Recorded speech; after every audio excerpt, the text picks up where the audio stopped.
what is so rare as a day in June? Particularly the last day in June, particularly a day where a certain co-host of a certain show That's right. has her birthday. And sure enough, hey John, will you come in here for a second? Oh, it's a cannoli cake.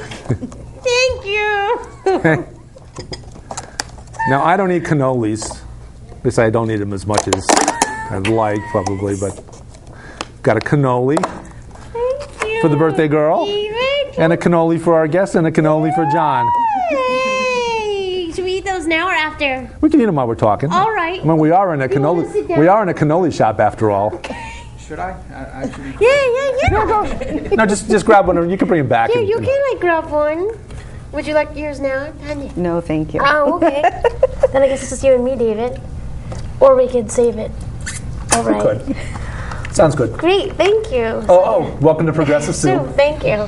My name is David Stevenson. I'll be co-hosting tonight with Emily Volpentesta. Yep. And we have as our guest Tanya Bookmelter, who is does a wonderful thing for our animal friends. She's well, I'm going to let her introduce herself because she's with DAWS, which is a wonderful organization.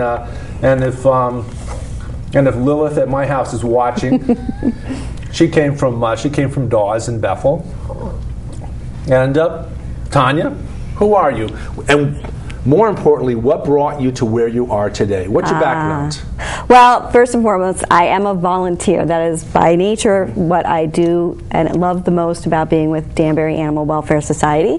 I am now also the president of the board of directors of Danbury Animal Welfare Society. So not only do I spend my time walking the dogs 2 times a week, but I also work with my fellow colleagues on the board of directors, trying to make sure that we're setting the direction for the organization, as well as trying to make sure that everything is running smoothly, and of course the all-important work of fundraising and donor cultivation and sponsorship, because Danbury Animal Welfare Society is a not-for-profit, no-kill animal shelter that is located right in Bethel, Connecticut, and so that's a very important job of anybody who's on the board of directors, and I take that very seriously. So, but I came to DAWS about 3 years ago.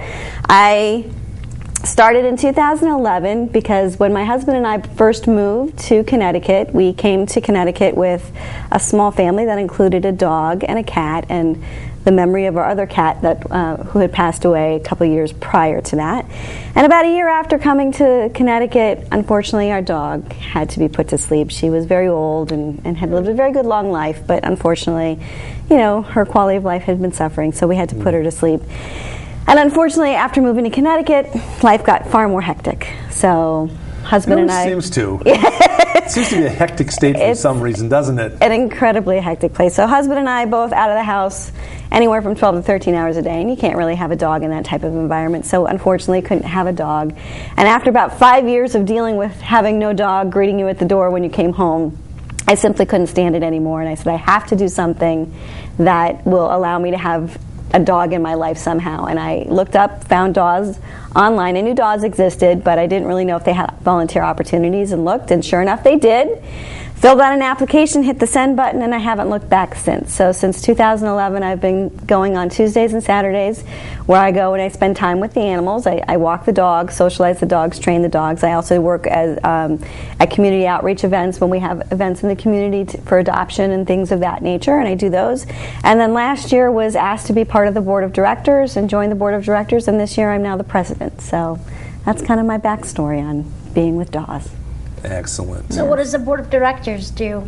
Well, really, we are responsible for setting the strategic direction of the organization, as well as ensuring that we have the appropriate policies and procedures in place, updating policies and procedures that are necessary.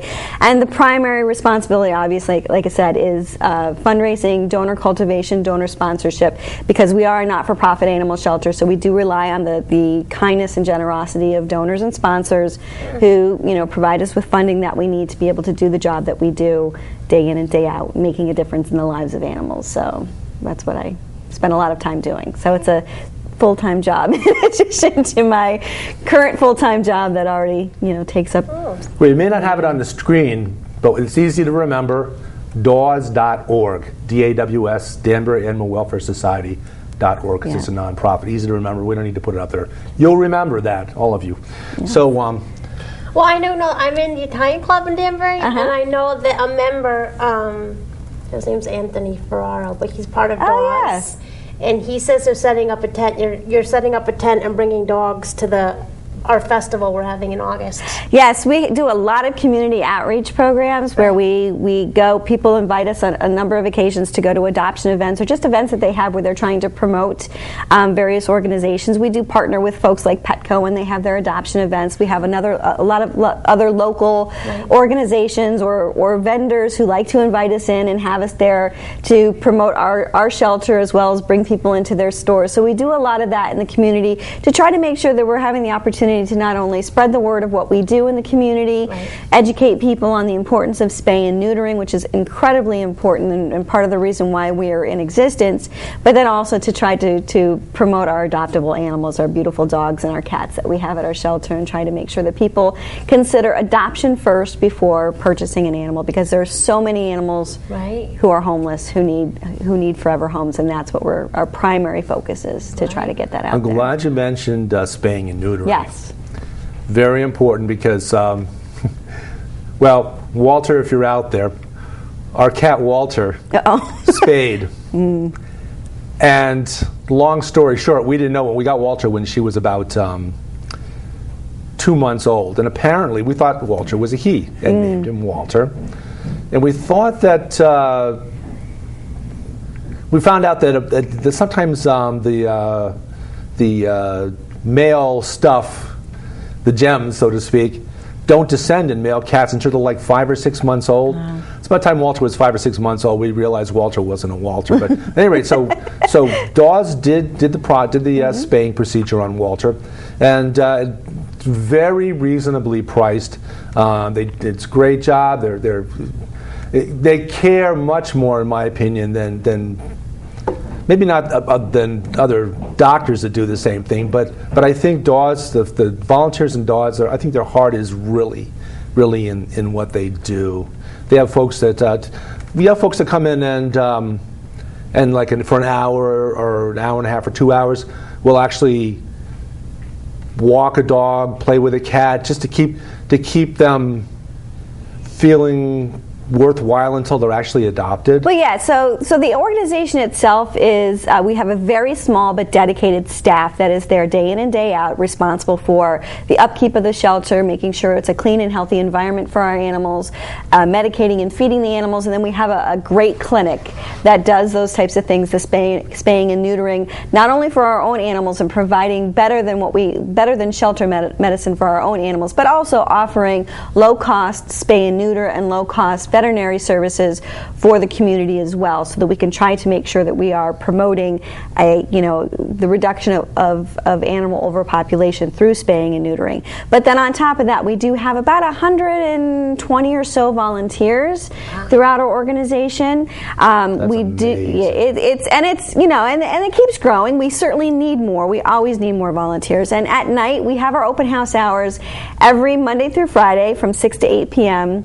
and every Saturday and Sunday from 2 to 4. And during those times, we do have people that come in, and we have folks that volunteer with the cats who go and socialize with the cats, playing with them, getting them out, making sure that they're active, just checking on their general well-being, petting them, loving them, giving them the kind of attention that they need. And the same thing for the dogs. We have dog walkers who come and walk the dogs, train the dogs, socialize with them, and those types of things, really to make sure that they get the socialization that they need so they can be much more adoptable, and just because the animals need attention. And so we have it's a very largely run volunteer organization with that very small but very dedicated staff that we have that is responsible for the overall upkeep, well-being, and care of the animals in the shelter, and of course the clinic. And like you said, spaying and neutering, very, very important, and that is something that is at the top of our priority, and making sure that all of our animals go out of the shelter fully spayed, all up to date with their vaccines, and microchipped. And then we do offer those low-cost options for people who have some financial need but still want to do right by their animals with respect to spaying and neutering, and also getting a veterinary care. Wow. Now, absorb that. Can the animals, dogs at DAWS, ever become therapy dogs? You know, we haven't actually had. We don't have a program in place to do that, but it is something that is not out of the ordinary. We actually had some volunteers who were part of a therapy dog program, and they did adopt a couple dogs from DAWS. I'm not sure if they actually put them through the program, but any dog really could potentially be a candidate for a therapy dog. There are specific programs that are there for them. We don't have a specific program at DAWS to do that, but certainly, you know, we have a lot of gems that are there that are looking for good homes. So would certainly be, you know, candidates for that. Oh, is that when a pet is brought into, say, into a hospital setting to give people a chance to, you know, the humdrum, the horror, discomfort of a hospital stay, to have an opportunity to play with an animal, to pet an animal, and or even after Newtown, therapy dogs were brought for the kids to pet the dogs. Children who are traumatized. When I'm a massage therapist, and if I do go to college campuses when they have stress week, I'll do chair massage, and they'll have dog therapists bring therapy dogs. So the kids who might miss their dogs from home, they're homesick, they want to pet a dog. You know, so I think it benefits both. Like you said, animals need the love and the be touched, and you know. Is that contact? Yes. So how do you acquire your dogs? Do people drop the dogs off? If a person has a dog and can't take care of it anymore, do they drop it off with you? Or well, we have a variety of ways in which we get our animals. Unfortunately, Connecticut doesn't seem to like cats very much, and so we do get all of our cats come from the surrounding community.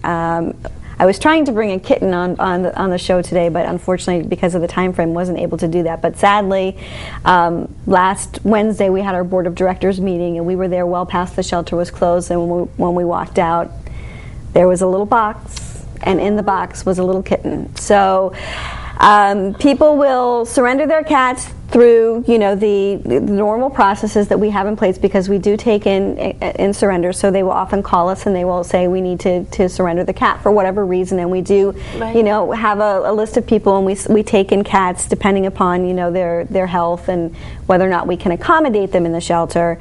But unfortunately, we do get a fair amount of animals that are just simply dropped off at the shelter. And we also do have a fair number of Good Samaritan drops off. So somebody will find a stray animal, a stray cat, bring them into the shelter, and sometimes we can take those in. When it comes to the dogs, we actually do, most of our dogs, about 95-97% of our dogs actually come from high kill shelters in other parts of the country. Ohio, Kentucky, West Virginia, Tennessee, Georgia.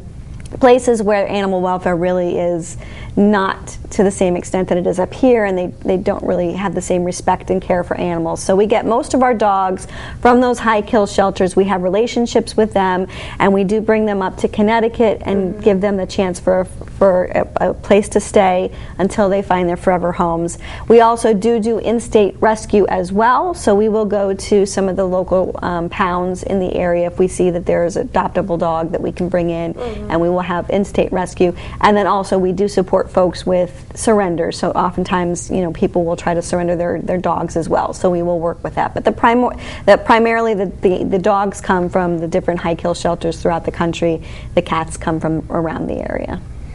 I wonder what percentage of the drop-offs are from people that they don't own their home, they have to rent, and because unfortunately in Connecticut, and I met Tanya through my friend Pat Kelly, we're doing a deal at the moment on a house in Bethel, and I had asked Pat to come on the show 4 years ago, and she's camera shy, so but she brought Tanya to my attention, and so we set up the show.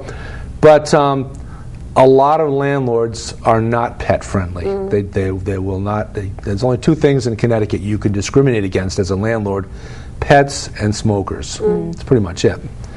But a lot of landlords, unfortunately, won't take a tenant that has a pet, and it's kind of really unfortunate in that pets, I think, tend to do probably very minimal damage, if any. I think they're you know. Unless they're fleas, you know, you can. But that's always deal. You can always deal with fleas. You can always do fumigate the house if necessary in between tenants. But so So a lot of folks probably, if they're going from one rental to another, or maybe even if the landlord wants to change the rules midstream, they have to surrender, as you say, surrender their pets because they can't have them anymore.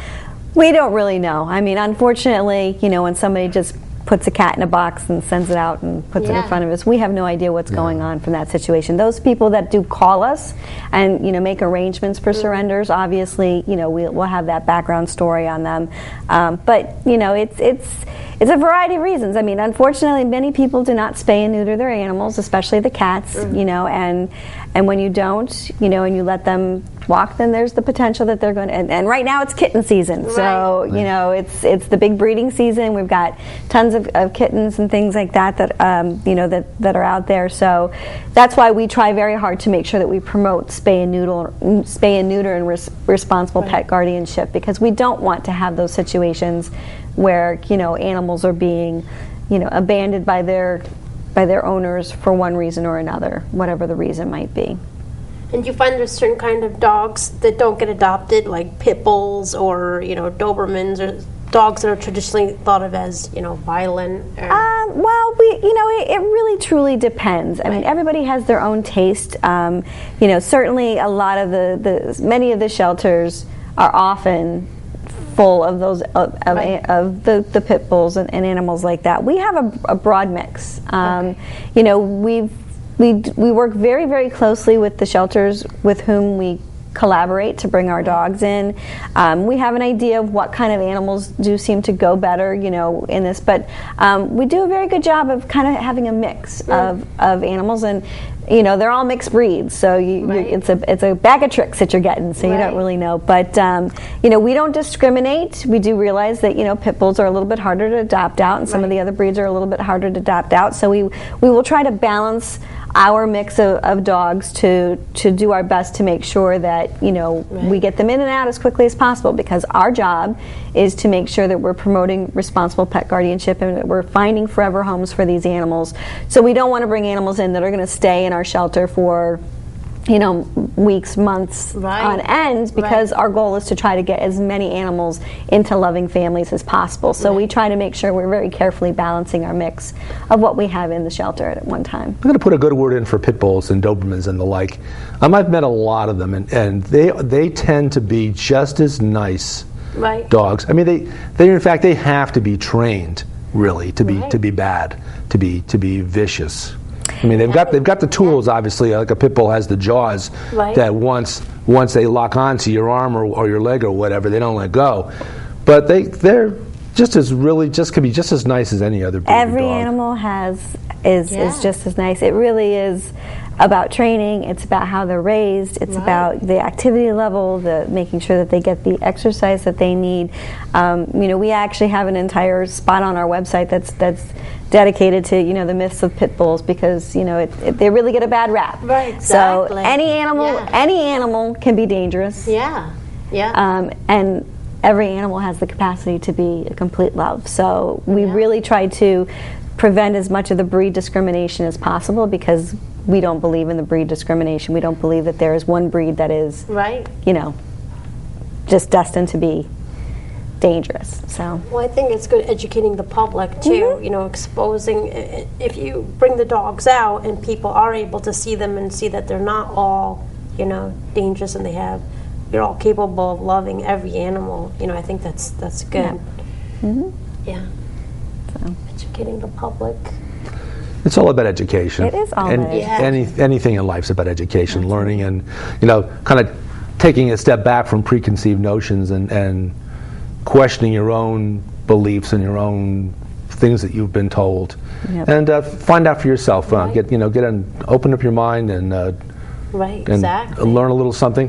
What exactly does it take? What would you recommend to a person that wanted to adopt a dog or a cat? What's this going to involve? If I want to come in and I want to adopt a dog or cat, or a cat, how are you going to prepare me for day-to-day living with that dog or cat. It's a commitment. I mean, if you're going to bring another creature who is dependent upon you for food and care and shelter and love, it's a commitment. It's just like committing to having a child. I mean, while you don't have to do, absolutely everything that you would for a child, it is that same level of commitment. You need to be committed to making sure that you have the time to dedicate to if it's a dog, to their exercise, to their well-being as far as their mental health, their exercise, their proper food and nutrition, proper veterinary care, and you have to say that this is going to be a creature that you're going to take in and care for just as you would your child until that animal is no longer here on this earth. And a lot of times people don't always think about it in that perspective. They might think about it at this time, it seems like a great thing to do, but you have to think about what's your life going to be like now, what's your life going to be, what can you anticipate your life going to be like in the next couple of years. But you have to be committed to caring for this creature as if it were a child, because that's what it needs. I mean, it is not something to just be taken in, cared for a little while, and then when you get tired of it, give it away. I mean, it's a big perspective, especially with dogs take a little bit more time obviously than cats, because they have to be walked, they have to be trained and exercised, and cats need to be played with, but they sleep 13 hours a day. But at least that's what my cats tell me. Right, but you have to. They're no problem at all. Yeah, you although they do like to. We've got the floor to ceiling post, and then the catwalks going off of that, going to these pieces of furniture that they can sit up and they can look down on their people from up above. And I don't want to. And cats are not just to be brought in and just left alone either. I mean, they do require interaction and socialization and love and all those types of things. So they're a little easier, because they can go to the litter box. You don't have to take them out, but you still have to play with them and interact with them. So it truly is a commitment of time. It's a commitment of a part of your life has to be committed to this animal, and people do need to realize that. We do have a pretty robust adoption process at the shelter where we do, make people fill out the application. It's a pretty robust application as well, and we ask questions about how long will the animal be left alone, what will you do if you move, what will you do if go on vacation, if you have the means to care for them, so that we try to find people and match the animals best with the people and the families, so that it is a long-term commitment and it is a long-term relationship, because what we want to find is forever homes for our animals. So we're not trying to be difficult, but we're just trying to make sure that it's a good fit, that it's right for everybody, and that the animal is going to go home for the long term and be part of that family for the long term. That's good for people to think through, the what ifs. Yeah. About the same way that they should think through the what ifs of having children. Yes. Yeah. Sometimes people don't think of that either. although I will contend that pets are a lot easier than kids. Yes. They are. They're generally a lot more appreciative of the unconditional love right there. It's a little more unconditional. Of course, I don't know if pets ever really. Well, Basil got to be 18, but I don't know if most cats or dogs actually. Well, I guess he did get to be teenagers. How does a dog or a cat's life? How does it span out versus? Because I used to hear that a person's year was like the equivalent of, or a cat's year was the equivalent of 7 human years. Yeah, they have a lot of different calculations the story on that? For that. I'm not 100% sure. I've seen a lot of different things, but certainly, they age faster than humans do. With respect to a year may be equivalent to a certain number of years, and the lifespan of a healthy indoor cat can be beyond 20 years in some situations. Wow. Dogs can range anywhere from 8, 9 to 14, 15 years old. It really just depends. So, it is a long-term commitment. So, well, there's something for you guys to look up and study up a little bit on, and get back to us. Let me know what you find out, because you probably know more about it already than I do. But I heard that during Sandy, they had a problem with a lot of people who lost their homes during the hurricane. They were finding a lot of pets abandoned. That happens too. And I'm sure when there's tragic circumstances. Yeah, that always happens during any sort of natural disaster. It's unfortunate that many people have to leave without their pets behind. I think they're trying to work through things. A lot of the shelters, I think, now are starting to try to be more proactive and trying to make sure that the animals can be reconnected with their families after a natural disaster. But it's an unfortunate circumstance of that. So. But like you said, I think a pet is such a big responsibility, and sometimes families will get one for the kids because they think it's cute, and then all of a sudden it's not cute anymore, and so it is a big. Is it sort of a seasonal thing for you too? Because I know in pet stores, people will go, when little Johnny or little Jane want a dog or a cat for Christmas or an Easter bunny for Easter or okay. Yeah. Is it seasonal with you too? Do people show up more? Yeah, I mean, summertime is obviously busier because the kids are home from school, so we often get more people they're coming in. So yeah. So interesting. So I know we're running out of time, so I want to tell you about our golf tournament that's coming up. Oh yes. Okay. And if you're good, we'll come back and do a second show, and we'll talk a little further about it. There's some other things to talk about here. All right, go on. Go ahead. Yeah, so we are a nonprofit organization, and so we do rely on the donors and sponsors, and we do have 4 major fundraising events that we do throughout the year. Okay. This year, we are actually doing our very first ever golf tournament, which is going to be on July 23rd at Richter Park. And it's going to be a great golf tournament with multiple hole-in-one prizes, lots of contests, silent auctions, all of those types of things that we're trying to make sure that we raise money appropriately for our shelter. So we encourage everyone to come sign up at DAWS.org/golf. Great. And come join the fun. Great. Okay, wonderful. We might continue this conversation for another show. So we're gonna wind it down as our assistant producer Dave King. Thank you, Dave, also, and John Wolford, our producer.